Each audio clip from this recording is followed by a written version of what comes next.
Hello to MCM Comic Con fans. We're here to talk about It Chapter 2. I'm Andy Muschietti, director of the movie. There's a lack of empathy in both chapters from the town that's quite disturbing. Mm-hmm. In the new chapter there's more hatred and more bigotry, especially with the Adrian Mellon hate crime scene. Mm-hmm. How important was it for you to include that?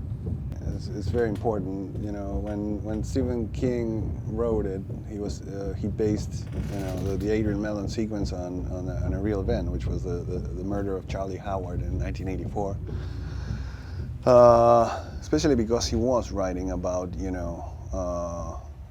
supernatural evil, but there was a big focus on the ability, on the how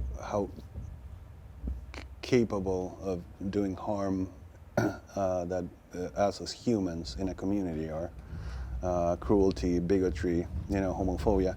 Those were things that resonated to him when he was writing the story, and definitely are relevant to the times that we're living today. So if we're talking about like those subjects, I would never leave that aside in this version.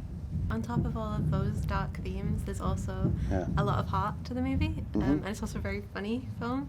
How do you balance that? Yeah, well, that's the construction of a story. There's many reasons why why humor is good. Like one of them is simply like life is made of all of that.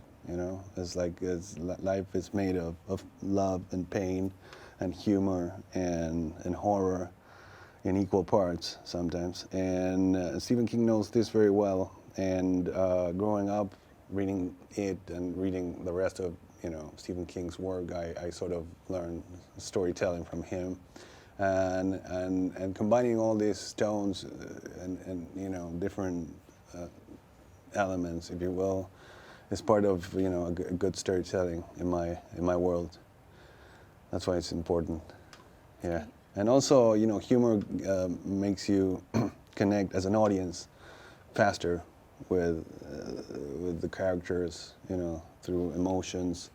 Also, you never know where you're going to land, which is great. The audience is on the edge of the seats because they never know if the scene is going to resolve in a joke or in a torn off limb or a chopped off head, which is also great because it's like that element of unpredictability that is brought. I think one of my favourite scenes is in the chemist under the underground, and it just builds it up and it's so tense, and then there's just that moment and the music comes on. It's nice to have that relief. Yeah, that was totally my intention. Now I wish I could feel it. I could feel it fresh, with a fresh perception. But I can't. Bill Skarsgård's character, he's definitely more intelligent. Yeah. He seems like more of a smarter villain in this. Yeah. How did you accomplish that, and how was your relationship with Bill? How did that? Yeah, we talked about it for hours with Bill, trying to figure out what this character is bringing 27 years later, and a sense of revenge is the first thing, and everything that everything bad that Pennywise is sort of intensified in this one. So he's more perverse, more manipulative. He's smarter. He's a step ahead of the losers, and that makes for more threatening monster.